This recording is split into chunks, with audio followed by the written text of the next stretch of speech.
You're listening to Sarah Hagan Backstage, with interviews and insights from years inside the music industry. Join Sarah as she talks with masters of their crafts, finding out what makes them tick, both inside and outside of the music business.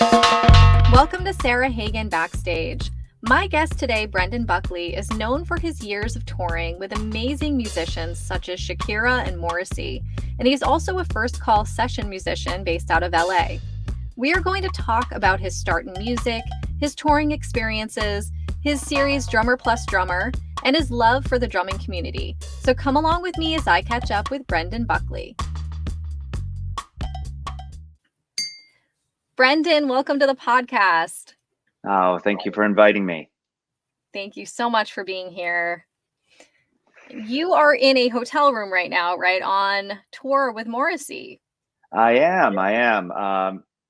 Thank you for accommodating me. I was trying to find a window of opportunity to do this. And today we're in San Francisco. I have a day off. I just arrived here via tour bus. And this seemed like an appropriate time to chat, catch up. And I appreciate you phoning me. Absolutely. We were just talking about modern technology and like the, video through the pandemic and the Zoom calls and everything. And I started this podcast, Sarah Hagan Backstage, thinking about the conversations that I would have with drummers backstage, right, during my career in the manufacturing side of the industry. But it's funny because we now have the Zoom conversations like from the hotel or from backstage when you're backstage and I'm here kind of thing. But it works. It still works. It's still the same conversation, right? We're still communicating. Yeah. We are. I just got back from PASIC and I have to say one of my favorite PASIC moments was with you. We were going to dinner, this big, industry dinner. We were waiting for an Uber. And I don't know if you remember this. I do. Remember this? Yeah, okay. yeah. So the Uber pulls up. PASIC happens in November, which is, month before Christmas. And the Uber pulls up and this guy gets out and he is basically Santa Claus. That's right. Right? Like in the flesh. Yes. Pretty sure the real Santa Claus. It was incredible. He was dressed as Santa and he had like the vehicle was like red and he was just like ho ho ho and he was literally like the Uber Santa. Yeah, now we know what he does those other 364 days a year. Right. It was the best thing. I don't know. I mean, it made me so happy because it was just like the funnest situation. Like, this is great. This guy drives an Uber as Santa Claus and was totally in character the whole time. And it was fantastic. So anyway. We were so lucky. We were so lucky to have him. We could have gotten any other Uber driver, but we got Santa that night. Anyone. And I feel like I have that Uber situation where I have had many like different kinds of Ubers. Obviously, if you take an Uber a lot, you'll have different situations. But like one time I was picked up in a self-driving Tesla, which was super cool. And I think I asked the guy like 7,000 questions about it. Mm-hmm. But it's those situations where you're like, okay, this is unique. This is a unique experience. So there was a guy in the car, but it was hands off. He just let the car drive itself. Wow. Yes. And he didn't say anything. So I got in and we started driving. And then I noticed this really big, I was like, oh, cool. This is a Tesla. It was interesting.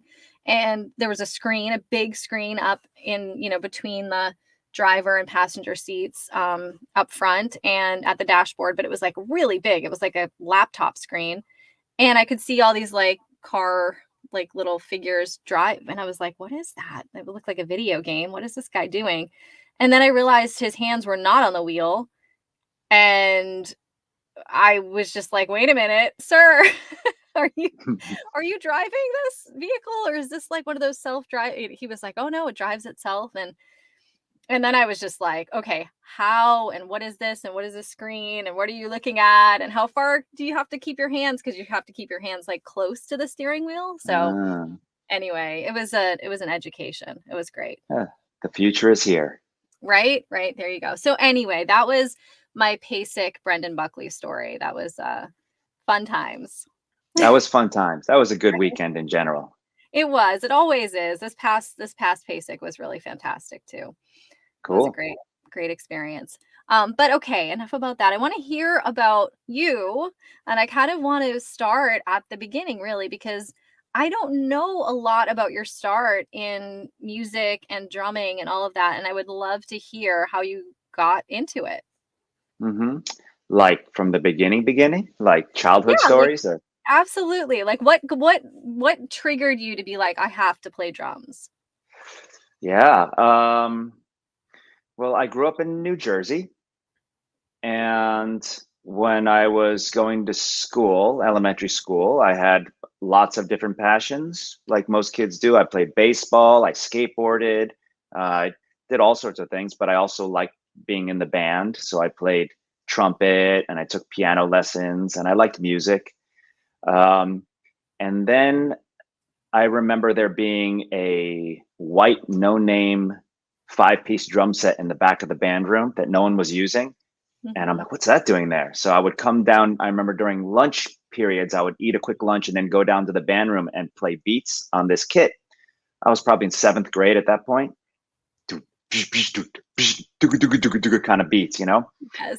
And this was also the era of heavy metal on MTV. So I used to watch Hmm. lots of MTV and look at drummers like Alex Van Halen and try to imitate, where does he cross his hands and how does he do his fills, things like that. And I just fell in love with the drums. And no offense to trumpet, but I said goodbye to trumpet. I said, I am, from this point on, I am a drummer. So, and that became my number one hobby when I was about 14, 15 years old. That's all I wanted to do. And yeah, about, I think I was 15 when my band director, who was teaching concert band and jazz band at my school in New Jersey, he said, I'm going to hook you up with a drum teacher, and his name's Tommy Igo. So Tommy used to come to my school on Wednesdays and teach drum lessons to all the kids there. And I was so Wow. fortunate that he happened to just be a friend of my band director. Oh my gosh. So I used to take an hour lesson with him that started to becoming an hour and a half to 2 hours, 2.5 hours. We would just go on forever. So from my ages of 16, 17, 18, I used to take lessons with him once a week. Or if for some reason he had to go out of town, I'd drive over to his dad's house, who was Sonny Igo, and I would take lessons with him. So I was really lucky to have that opportunity. It was more like a crash course than anything else because he just bombarded me with info, Yes. and I tried to digest it as quickly as I could. And when I turned 18, I decided to go to music school, a conservatory. So I auditioned to a bunch of different places around the country, and I chose the University of Miami in Mhm. Florida. I drove down there and went to that school. It's now called Frost School of Music. Had great classmates there, great teachers. Steve Rucker, I'm still good friends with him, and that is that's kind of like the beginning. That's how it all Mhm. started, at least. That's fantastic. I didn't know that Tommy was your teacher and Sonny as well. And Tommy is like, I mean, he's such an amazing teacher. And he's so tough. Was he tough? Was he a tough teacher for you? Like I think of him as being like I don't know what the like he's like tough love. You know what I mean? Like I guess that's the word, that's the term I'm thinking of. Yeah, uh, yeah. It's like I got to know him really well, and there's a Yeah. side of him that's really passionate and demanding, and there's a Yes. side of him that's a puppy dog. So, uh, Yeah, but and like but and I pure remember when that movie, what was that jazz drum movie that came out a couple of years ago? oh, Whiplash. When Whiplash came out. I think the Yes. week it came out, Tommy sent me a text, and he's like, "Does this look familiar?" Meaning, like, the tough love thing. I'm like, Yeah, "Yeah, no but and problem." But right, but like but and I have never seen that movie, so but I know like the gist of it, but I just think of Tommy like he really expects the most out of his students, right? And like but he also like cares so much too. Like it's just there's that like love and care for you as a human as he's teaching you. But Yeah, I that's mean, really cool. I was 15, 16 at the time, so Yeah. it's been a long time since I took lessons with him. So I'm Yeah. not sure if he's changed his teaching methods over the years, but Yeah. at the time, yeah, he was very demanding. And but what he would tell me is he was only that demanding on the people that he knew he could push that hard. And he said, I could Sure. tell that I could push you, so I Yeah. pushed you. Other Yes. people, I would have to, take the foot off the gas pedal a little bit because I knew those people couldn't handle the intensity. But for some Pressure. reason, Yeah. he and I kind of gelled where I was like, yeah, give me more stuff. And he go, all right, I'll Yes. challenge you even harder. And I think we got along well that way. That's great. Yeah, Yeah. he was great. That's amazing. Mm. And so then after university, was there a transition time or did you jump right into like playing as a career kind of thing? What happened then? You know what? I think one of the benefits of me choosing Miami as a school to study music was I would go take classes in the day, and then at night I would either go to the practice room and shed all night, or I would just go out to clubs and watch other great drummers play, or eventually start doing gigs myself. So I was already gigging several nights a week as a freshman there, and then by the time I was a junior, I was already touring with different acts, and thinking that I might not even be able to finish my degree here because I'm really busy. So I think that's a benefit to going to a music school that's in a city where there's a vibrant music scene, Mm-hmm. because the transition is a little smoother as opposed to studying for 4 years, getting out and saying, okay, now I must Now what? switch Right. from amateur to professional. Or Mm-hmm. it was much more gradual for me, and there was no one moment where it happened. Oh, that's great. That's so great. And I think about like the diversity in Miami and the styles of playing and the music and all of that. And and you have like a very, very diverse playing style as well. I've seen you play different styles of music. Um, were you into different things growing up? Like you mentioned metal. But I've seen you post about Brian Blade and his influence on you, right? Oh Um, yeah. so what were you listening to? Like who were your influences growing up? Uh, well, I think my parents loved music, so they had a big vinyl collection, Mhm. and that spanned from things like Motown, Frank Sinatra, um, the Beatles, uh, disco. They had everything. So um, I I had everything from, I guess, 1940 to 1970s covered with my parents, and the 80s was more the music that I started to fall in love with. Heavy metal, hardcore, punk rock, new wave, bands like that. Mhm. And that was when I started to really like find the music that I loved. And then by the time I became a teenager, I started listening to drummers as opposed to bands. I would listen to, oh, you got to check out this band because it has a cool drummer. You got to check out this band because it has a cool drummer. So that meant either Buddy Rich, Neil Peart, Philly Joe Jones, Tony Williams, Dave Weckl, Vinnie Colaiuta. I was listening more to drummers than bands, you know, Right. probably by the time I was 17, 18, Dennis Chambers, like all these guys just blew me away. And that led me right into going to music school and then trying to study these amazing drummers and their vocabulary, their styles. Um, yeah, and then I think what was interesting was when I graduated from college and started playing a lot of gigs, it went back to learning more things like songs, bands, styles, producers, tones.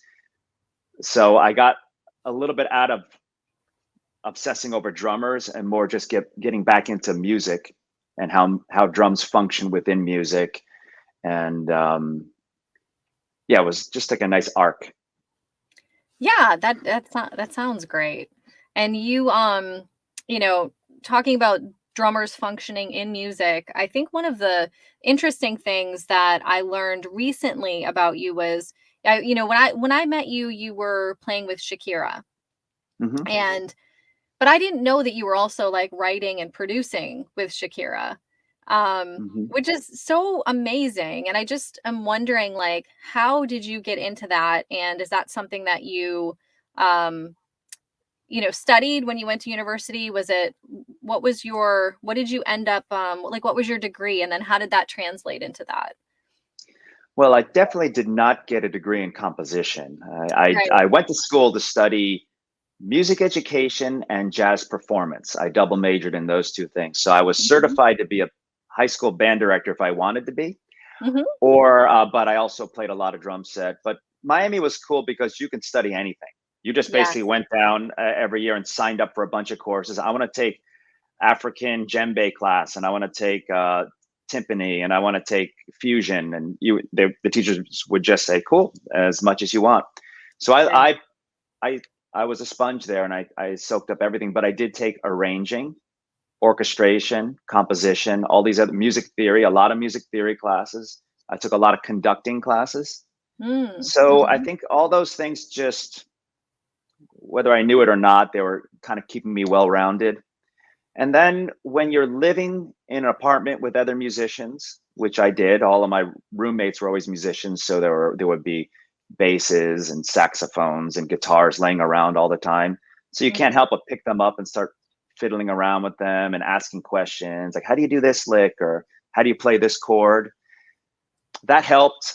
And also being in bands, a lot of original bands where everyone wants to contribute either to a section of the song or an arrangement of the song, or even write the song or write the lyrics to a song.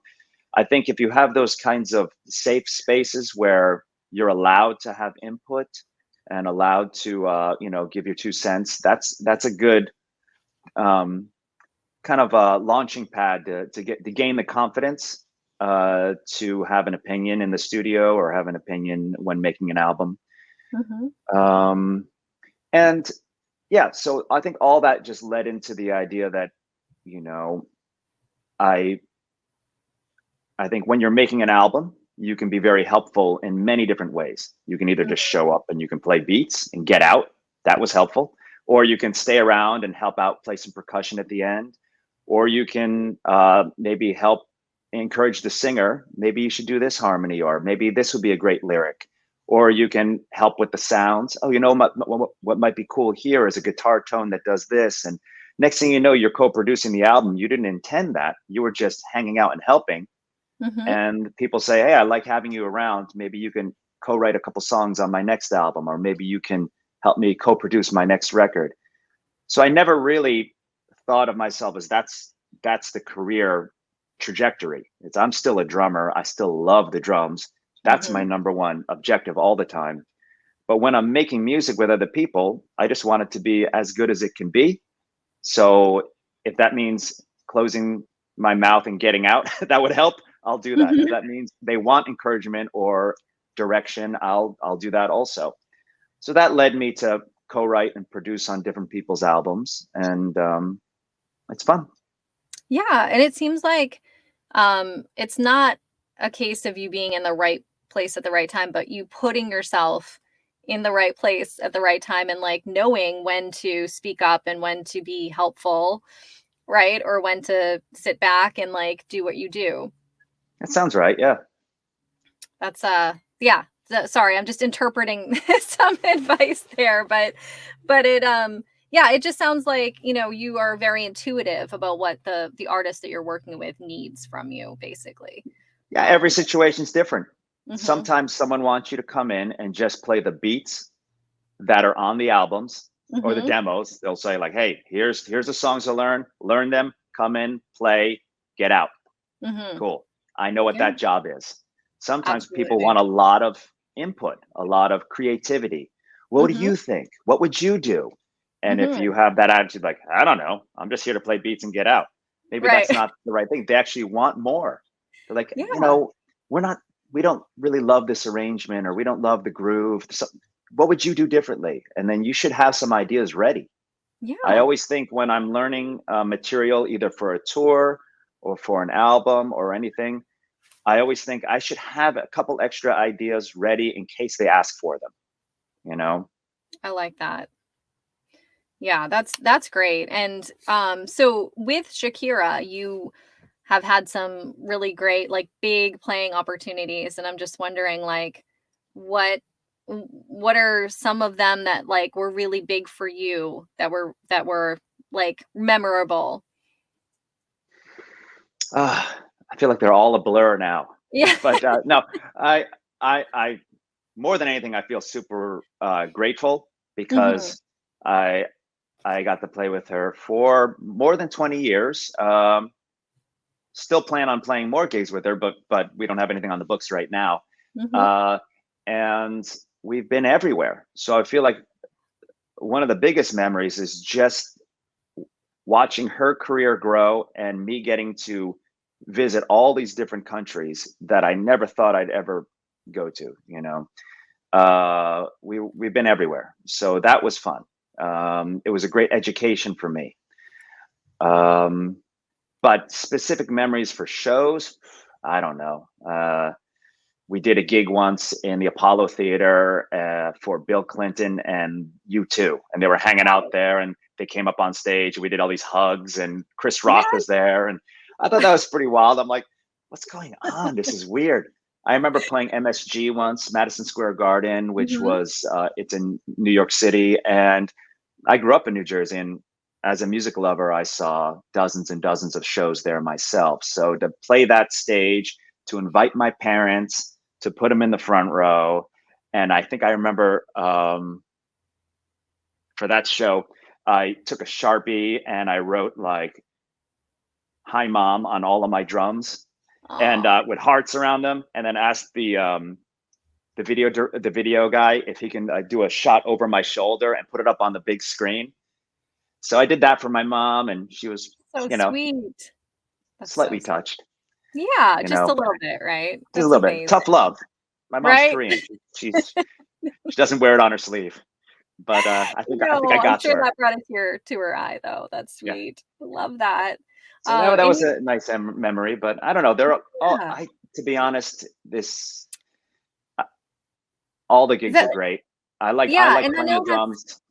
yeah, Yeah. and I know that's a tough question too. When like you said, you mentioned I don't really know, but then you mentioned like you two and Bill Clinton and Chris Rock on the same stage, and I think when you've had a lot of those kinds of experiences or enough of them, like it, you're like, did that really happen? Was that my life? Right? Like what? But Also, there's a part of like there's this mindset that I have where I don't treat things special. I don't right, treat things like more important than something else. So if sure. a friend of mine says, "Hey, would you like to accompany me on Cajon at a coffee shop on Friday?" I will treat that the same way that I treat, playing at the Grammys. It's like the same. Mm, For my own mentality, I say nothing is different mhm. than nothing is more important than something else. We're Sure. going to play music now. That is part of how I never get nervous because I never treat a gig like it's more important. Like, oh, this is a big one. There's going to be a lot of important people there. I don't think that. I'm like, I have a show on Thursday. I have a show on Friday. I have a show on Saturday. They're all shows. I'm going to go play, and that's it. And I think that's why when I think back, I have a hard time thinking about shows being special or standing out because I Mhm. enjoyed all of them. They're all fun. I think shows that stand out for me are the ones where things go wrong and they're really Right. funny and memorable. Like, oh, remember that time where whatever the stage collapsed or when I don't know. Those things stick out more than Right, a right. place or I don't know, an event. Mhm. I understand. I totally get that. But you mentioned, being all traveling all over the world um and I think it's such a blessing, I think, as far as growth goes, to be able to see new places and experience people and culture and all of that. Um I always think like you can't go to a new country or a new place and not come home different, right? Like Mm. somehow different, somehow changed, somehow with like more knowledge or understanding or something like that. So yeah, I think it's important to get out there, and that's one thing that, touring outside of the US kind of like it's a gift, basically, I think. Yeah, well, what I have found is that there are kind of two styles of touring musicians. There are the people that they do it begrudgingly. Yeah. They never leave their hotels. They order just a club sandwich to their room and they go to the gig and they go back. And then there are the other people who they hit the ground running. Every new city, they go out, they walk, meet people, go to restaurants, museums, parks, check out local bars, local bands. And Mhm. as far as I can remember, I've always been the latter. I love going someplace. I love feeling like I'm a local for the amount of time I'm there, just doing things that feel, whether it's, Detroit or Beijing or whatever. I just want to land and say, okay, let me go find a cool spot to hang out and meet some Right. people and take some photos and get a breakfast or whatever. That's the way I travel. Hmm. So therefore, I do believe that I learned a lot. I grew a lot through that. I don't know. Some people can go out for a month, come back, and not see anything. So That it's a is different true. That's style. a really good, that's a really, really good point. There are definitely two mindsets to that. And and I see your posts and I see that you're out there and, experiencing things all the time. And I like that too. I like to, eat local foods and try like what are the things that people eat here instead of, the eating American food in wherever I am.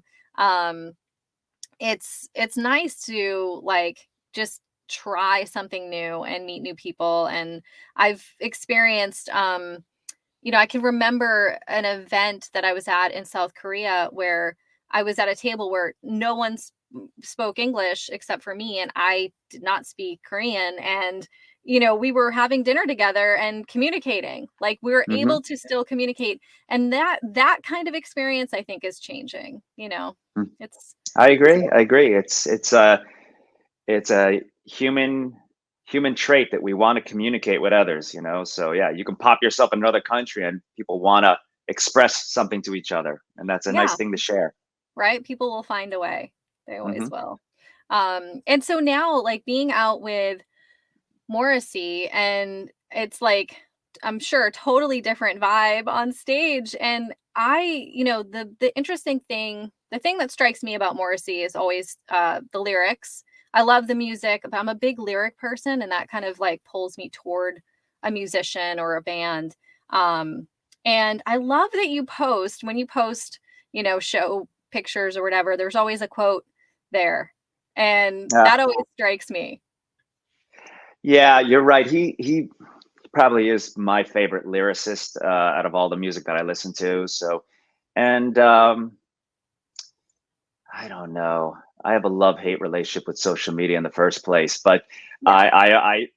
there's something incredibly narcissistic and egotistical about social media in general. So I try to battle that by putting barriers everywhere.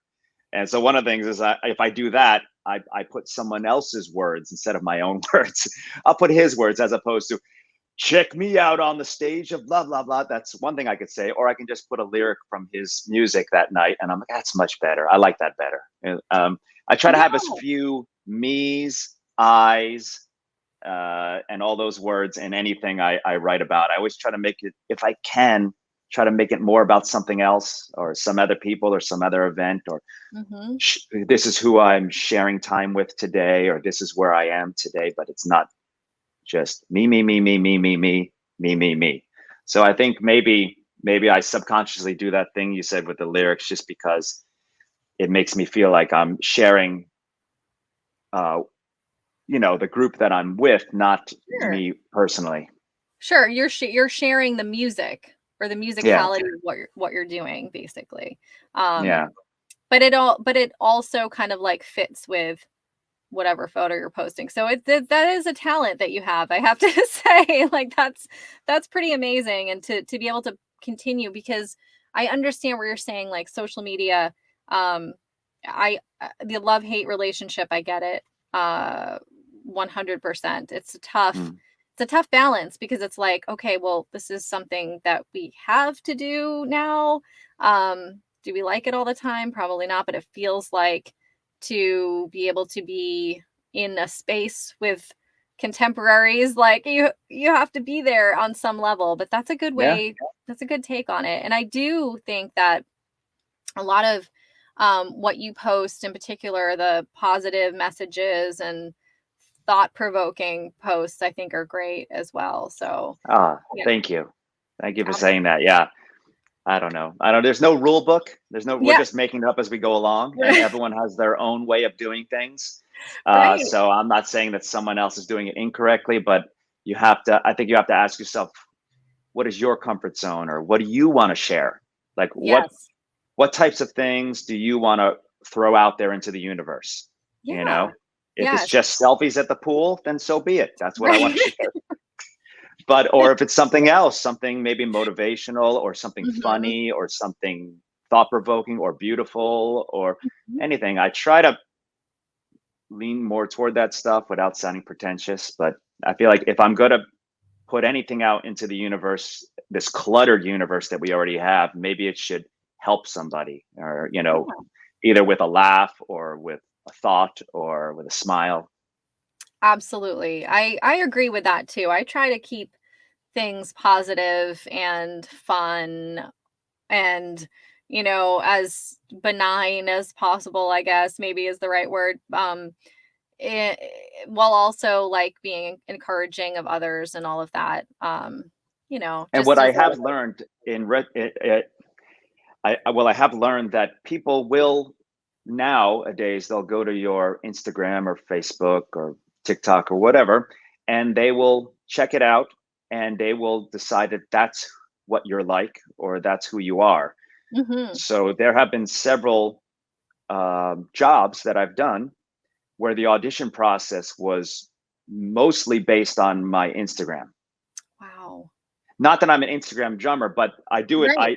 I get together, I play 4 songs, I meet the artist, and then Mhm. we're sitting down and like, hey, by the way, I went through all your social media and I love what you do. And I'm like, "Ooh." Yeah. So they do spy on you, whether they Yes.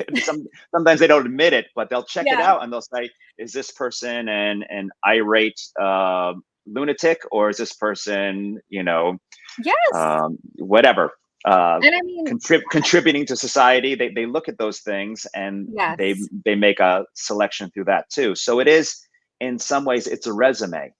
Like, Absolutely. 20 years ago, you would have a resume that you would give someone for a job, or a Mhm. demo reel, or something like that. And Mhm. now they'll look at your Twitter account and say, what is this person like? Do I want to be on a bus with this person? Do I want to be in a Right. dressing room with this person, or um, share an airplane with this person? And they make Yes. judgments based on the type of person you are portraying yourself to be, in some ways. Mhm. Yeah, so it's so so true. I mean, I give advice sometimes to people who want young people who want to be in the industry or want to make their way basically either on the music side or manufacturer side and be a rep and that kind of thing. But I'm always like, check your social media. Make sure that you're not putting anything out there that people could construe as negative or inappropriate or like that kind of thing if that's the direction you want to go in. Exactly. If you want to be that person, go for it. Right. If you want to Yes. be controversial, go for it. Button Go for it. pushing, Yeah. go for it. But realize people will think that's the person they're going to be hiring also. I'm going to be Yes. hiring this controversial button pusher, and which is fine if that's who you are and that's who you want to be. Right. But if you don't really like, if you think, well, that was just one thing, I'm not really like that, then be careful. That's all. Yeah. Yeah. And people watch, people pay attention, they analyze, like you just said, they will think that's you. And I remind myself often that people's persona on Instagram in particular is not real, Hmm.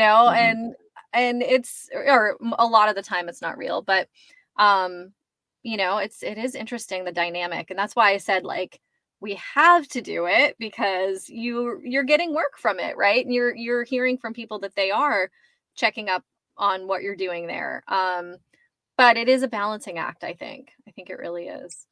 Yeah, I mean, I would say that you don't have to do it. I wouldn't say that everyone must do it, but Right. it's a way of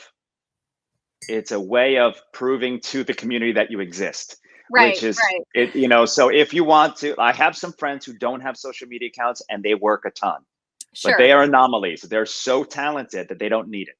I But agree. uh, but for most people, if you want to just, there's this out of sight, out of mind thing that happens in show business where if Hmm. they don't even think of you, they don't remember you. They think, Hmm. does that guy even play music anymore?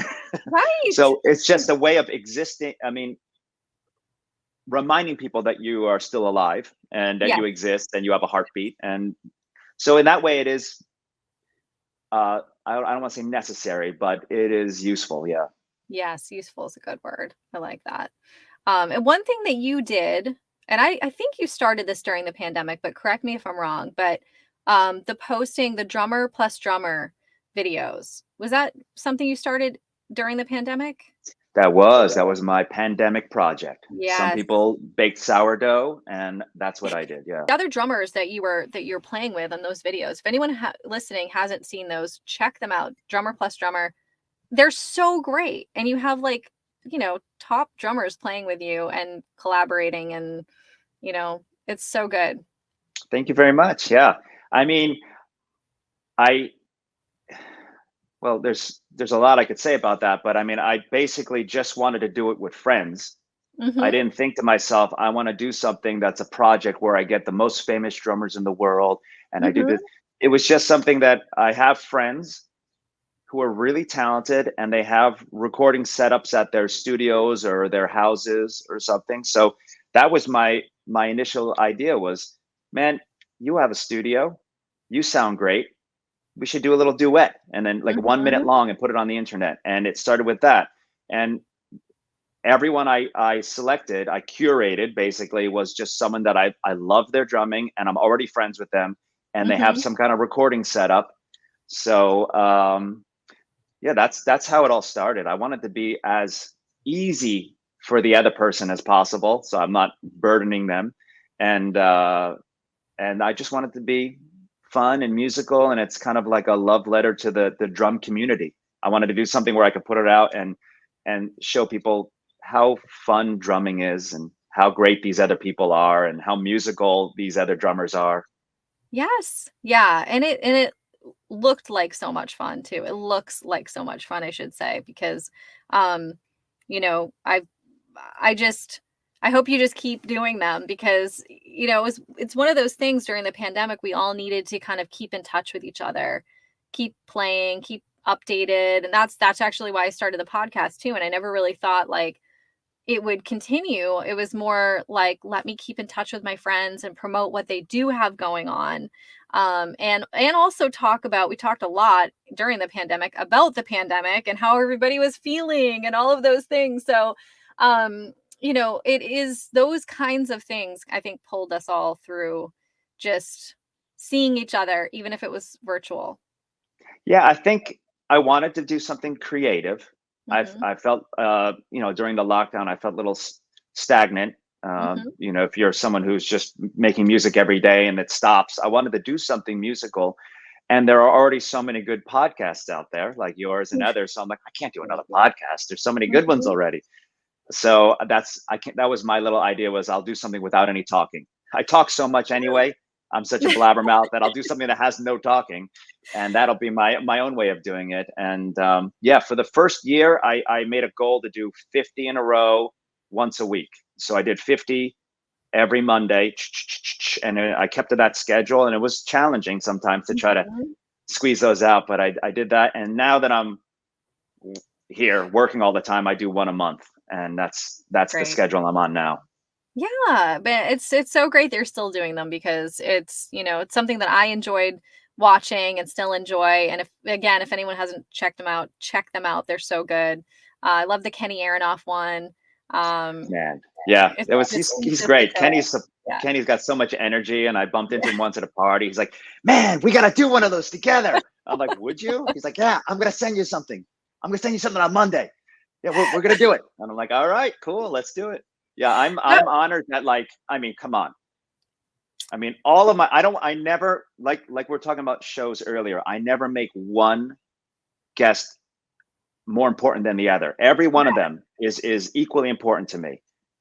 But just the fact that some of them were even interested, I was like, I had no idea Greg Bissonette or Benny Greb or Kenny Aronoff or Terry Bozier would even be interested in doing it, you know? So Kurt Biscara, I was like, wow, thanks guys. I So, mean, yeah. that's the best thing. And by the way, that was an awesome Kenny impersonation too. That's exactly his energy. Yeah. But the thing is, like, I always think about, as you said, not making anyone more important than anyone else. But you think about some of the superstars and you think that they have this existence that is different than ours. But in reality, the drumming thing is so, it binds us all together so closely that people, you know, I saw Greg Bissonette last week at PASIC and I did a drum set panel discussion with him. And we were talking about how things have changed since the pandemic and things that we kind of held on to, that the change for. So things we liked about the change and then things that we wanted to go back to and that kind of thing. And Greg was so funny. He said, you know, before the pandemic, I didn't have time to really check out other drummers all the time. And in the pandemic, I'm watching YouTube and I'm getting this work coming in. And I said, I got this request to, you know, play this like JD Beck, this remote recording work. And he said, I get this thing. And I'm like, I don't know how to do that. So he said, so I Googled it, play like JD Beck, you know? And he's like, and then I see like, this is how you do it. And this is JD. And he's a big fan. And I'm thinking like, you know, the guys that we all think of as being like, just so untouchable kind of thing or different everyone is so paying attention to everybody else and not out of I'm paying attention to that person because they might take my job. I'm paying attention to that person because they're doing something different or I like what they're doing or I might want to try that. Like that's the atmosphere and that about the drumming community is so incredible. Yeah, it is very special. I'm going to assume that most of the people that watch your show are drummers, so they already know this. But anyone who's not a drummer who's watching your show must know that drummers are weird and we like each other and we like hanging out with each other a lot in a very weird way. You put 5 drummers together and we'll just be hanging out. We'll go get a meal together. We just hang out in these bunches, which is why places like PASIC or the NAMM show are just drummers everywhere. Yes. Drummers just dig other drummers and like the camaraderie of it. I feel like a strong camaraderie amongst other drummers, and even ones that I think that guy would never like me, or that guy, he's different style of music or different generation. And, you know, hour later, you're best buddies and you're hanging out. Yes. And, I mean, even that dinner that we went to together, that we were with Santa and everything, that dinner, I mean, I got to just hang out all night with Giovanni Hidalgo, Antonio Sanchez, Daphne Prieto. I'm just hanging out with those guys and I'm thinking these guys are freaking legends at what they do. And we're just all, you know, having pasta and joking around. And I mean, the night before we went out with Stanton Moore and Ash Sohn. And I'm like, this is great. Drummers are just great. I feel very lucky to have chosen this instrument. No offense to, you know, trombonists or you know, oboes or something, but I feel like there's something that's really communal about drummers, that we love talking about drums. We like hanging out with one another. We like sharing stories. And it's nice. And Greg Bissonette is probably one of the greatest people in the planet. So that needs to be said. He's just a sweetheart. Oh my gosh. I introduced him on this panel as one of the nicest people that has ever existed. I'm pretty sure those genuine too. Not like showbiz nice, like genuinely nice. Yes, like, wow. He's just a great human being and wonderful to be around. You know, it's just. And I've had these experiences over and over again with people that I respect their careers, respect their drumming, and then I meet them, and then I am even more blown away by the person they are than anything else they did prior to that.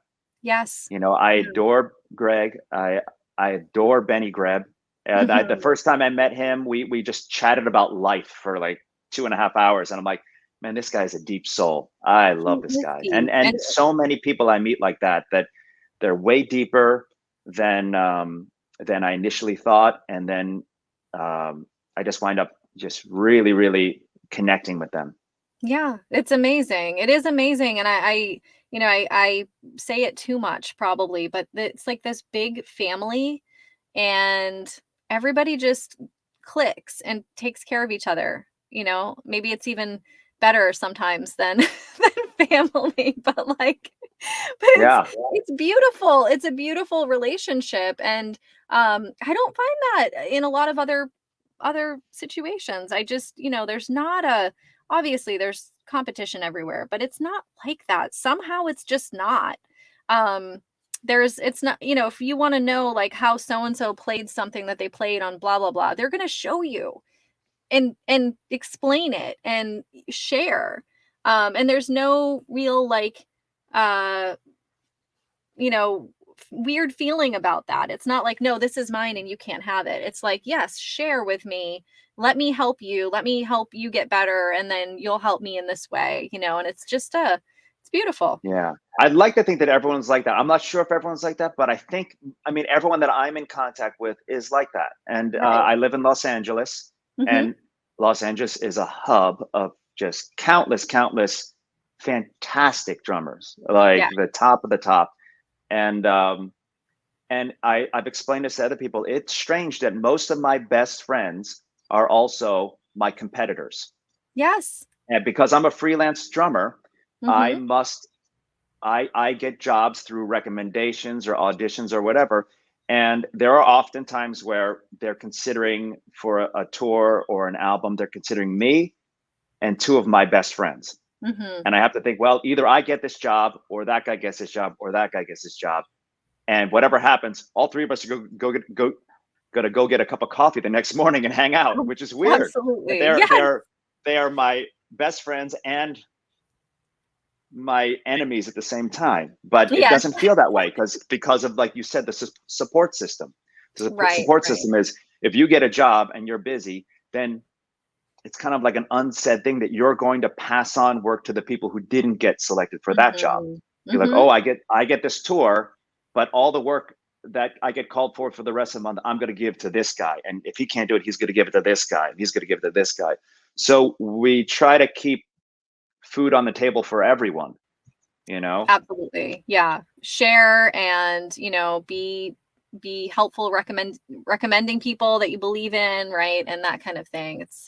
It's pretty incredible. I don't want to forget to ask you also about your other passions, because I see how passionate you are about music and drumming, of course, but I also see you post a lot about Brazilian Jiu Jitsu, and seeing you have the opportunity to keep, doing that on the road. That must be a huge thing for you too, to have something else that you're doing and you're able to do it as you travel, because I know that community, I guess I'm relating that to the drumming community, because that community seems really supportive of each other and welcoming.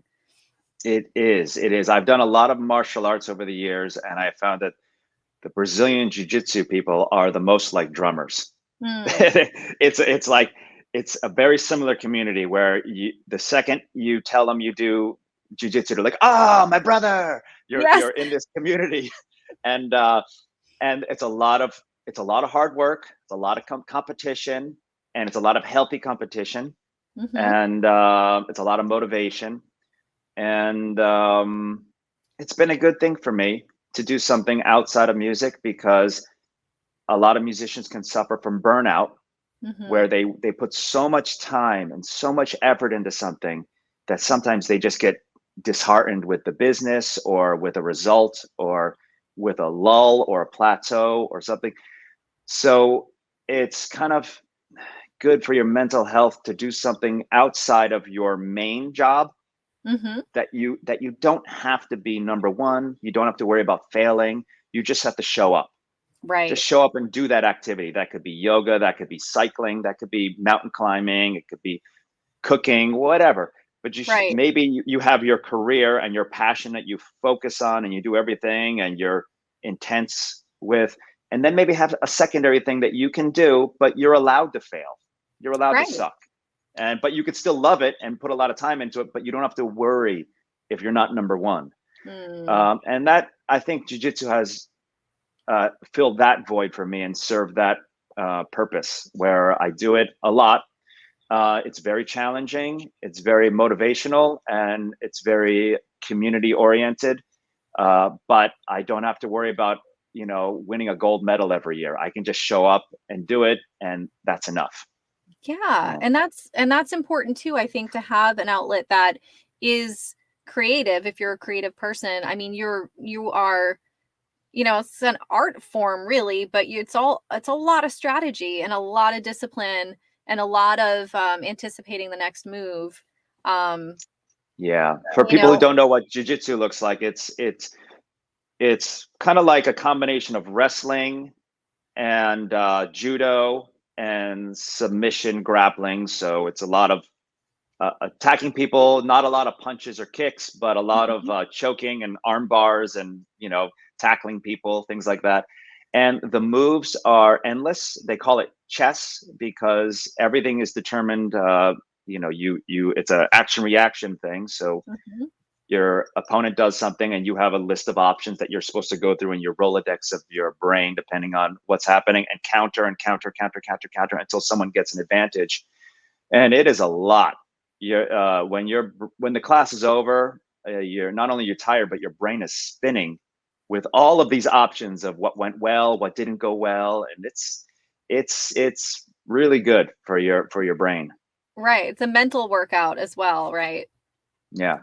Yeah. No, that's so great. And I'm just, I'm always interested when someone is really into something else that, it's totally different than music and drumming, but it's still that has its similarities, and it seems like, again, with the community and everything, it's just like a nice um like other thing that you have that's yours and that you can put your time into, I guess. So I And always also I feel like I don't mean to cut you off, but I yeah, feel no, like that's okay. with most of my best friends, I talk more with them about things outside of drumming than I do drumming. I don't get together with my drummer friends all the time and say, so Mhm. birch or maple? We don't do that very often. Right, It's right, more like, have you tried that restaurant over there? That's pretty good. And did you see right, Wakanda Forever? And like, right. these are How are these your are the kind of things kids, right? That kind of yeah. thing. Yes. And then your hobbies, and man, you've been doing a lot of surfing lately. How's that going? Mhm, And if mhm. those are the kind of things you want to talk to with people, not like yeah, what is your spring tension on your bass drum pedal? I mean, yeah, Or we do. or the question, right? Heel up or heel down? I always Heel up, joke about heel down, heel up, heel beat her down. in, beat her off. Yes. I think, yes, drummers talk about that too, but not only Mhm. that, it's more enjoyable to have a conversation about things outside of that, and then to just pepper those things in when you need to. Yes. That's so great. It's Yeah. really important. So yeah, I don't want to leave without asking, what is on the horizon for you? I know you're on this tour currently, and that lasts through, is that through the end of the year? Yeah, it's where this is. I don't know when this is coming out, but I have dates up until December 2022, Mm-hmm. and then in January we're flying to France to record a new record. Um, Great. for it should be. It's kind of cool. We're going to this studio for what could be maybe 1 or 2 months, and Wow. writing and recording a new record with Morrissey. That'll be fun. And then he has a bunch of dates that he wants to add to the calendar in 2023. So I don't know if they've been released yet, but I just get copied in emails where, what does your March look like? What does your April look Mm-hmm. like? Things like that. Mm-hmm. Yep. Um, so that's on the horizon. But I have a lot of music contacts. I have a lot of relationships with a lot of different artists and musical directors. So I always try to make sure that I'm um, staying in touch with all the different projects, that I work with. Mm-hmm. And so if so-and-so asks me, what does your September 2023 look like? I'm like, I'll try to do that tour too. So I tend to bounce around a lot.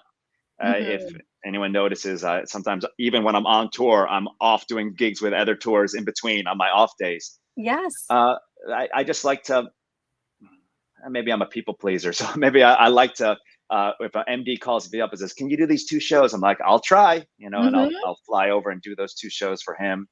I'll probably be releasing volume 2 of the Drummer Plus Drummer recordings. I released the first batch on Spotify, Apple Music last summer. So I have another batch mastered and ready to go. So I'll release that maybe January 2023. And what else am I doing? I hope to do a follow-up with you, maybe volume 2 with you of Backstage. Yes, and absolutely. That would be great. What else? I have a bunch of recording projects that I'm working on with different friends. Some, I don't want to say solo stuff, but more collaborations. I'm working on with different people. I hope we finish them and we put them out. If I do, I'll let you know. And what else? Onward and upward. Yes. Surviving. Always.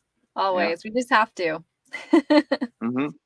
Oh, that's great. That's a great update. And I'll make sure that I link all of that information too, and tour info in the description in the podcast show notes as well. So people can follow along and check out those Drummer Plus Drummer recordings because they're fantastic. Wow. Thanks for saying that. They mean a lot to me. So thanks for saying that. Absolutely. And I would say that if anyone ever has any questions or wants to reach out to me, I'm only an email or a direct message away. I love talking to other drummers. So anything I can do to help, it's my pleasure. That's so great. That's such a great thing, making yourself available to the community too. Thank you for that. And thanks for being my guest today. And I hope to see you in person soon. I know. We need to make that happen. Yes, we need another Uber ride, right? Who's it going to be this time? Not Santa. The Easter Bunny. Bunny. No, Easter Bunny. Yes, exactly. All right, Brendan, you take care and have fun with all the great stuff that you have coming up. Thank you. Likewise. You got it. I'll talk to you soon. Thank you for tuning in today. Join us each Tuesday for new episodes of Sarah Hagan Backstage.